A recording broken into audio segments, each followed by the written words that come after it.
അങ്ങനെ ഞാൻ എല്ലാം കെട്ടിപ്പറക്കി തിരിച്ചു പോവാണ്. കുറേ നാളത്തെ വീട്ടിലെ സുഖജീവിതത്തിന് ശേഷം തിരിച്ച് ഞാൻ ഹോസ്റ്റലിലോട്ട് പോവാണ്. പോകുന്നതിൻ്റെ അന്നാണ് ഞാൻ എല്ലാം പാക്ക് ചെയ്യുന്നത്. സത്യം പറഞ്ഞാൽ പോയിട്ട് കുറച്ച് ദിവസമായി, പക്ഷേ വീഡിയോ ഇടുന്നത് കുറേ നാൾ കഴിഞ്ഞിട്ടാണെന്നേ ഉള്ളൂ. അങ്ങനെ ഞാൻ തിരിച്ചു പോകുന്നുണ്ട്. എൻ്റെ സ്നേഹനിധിയായ സഹോദരി എനിക്ക് നല്ല ഫിഷ് ബിരിയാണിയൊക്കെ വെച്ച് തന്നിട്ടുണ്ട്.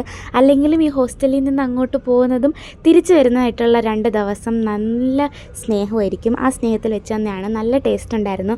അങ്ങനെ അതൊക്കെ കഴിച്ചിട്ട് ഞാൻ പാക്ക് ചെയ്യാനുള്ള എല്ലാം പാക്ക് ചെയ്ത് വെച്ചപ്പോഴേക്കും നല്ല ജ്യൂസും കിട്ടി. ഇനി ഇതൊക്കെ എന്ന് കിട്ടാനാന്നോർത്ത് വിഷമിച്ച് അതൊക്കെ കുടിച്ച് കഴിഞ്ഞപ്പോഴേക്കും ബസ് വരാൻ സമയമായി.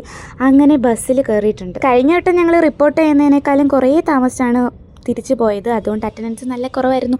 അതുകൊണ്ട് ഞങ്ങൾ ഈ വട്ടം കറക്റ്റായിട്ട് തന്നെ ചെന്നിട്ടുണ്ട്. ഒരു ദിവസം പോലും താമസിച്ചിട്ടില്ല, കറക്റ്റായിട്ട് എത്തിയിട്ടുണ്ട്. പിന്നെ തിരിച്ചു വന്നപ്പോൾ എല്ലാവരും വീട്ടിൽ നിന്ന് കൊണ്ടുവന്ന ചാമ്പയ്ക്ക് ഓറഞ്ചൊക്കെ ഉപ്പും മുളകും ഇട്ട് കഴിച്ചുകൊണ്ടിരിക്കുകയായിരുന്നു. അത് കഴിഞ്ഞപ്പോൾ എൻ്റെ ഫ്രണ്ട് വീട്ടിൽ നിന്ന് പുതുതായിട്ട് കൊണ്ടുവന്ന പുതിയ ഷെയ്ഡ് ലിപ്സ്റ്റിക്ക് ഞാൻ പരീക്ഷിച്ച് നോക്കിയതാണ്. ഇത് ഞാൻ ഇട്ട് നോക്കിയപ്പോൾ ഞാൻ എൻ്റെ പിതാവിനെയാണ് ഓർത്തത്. കാരണം ഇതിപ്പോൾ ഞാൻ ഇട്ട് ഇത്രയൊക്കെ ചോമ്പിച്ച് വെച്ചേക്കുന്ന കണ്ടാൽ എനിക്ക് നല്ല ആട്ട് കിട്ടും. അങ്ങനെ ഇനി വീട്ടിൽ നിന്ന് തിരിച്ചു വന്ന എൻ്റെ വിഷമം മാറ്റാൻ എന്തായാലും 2-3 ദിവസമൊക്കെ എടുക്കും.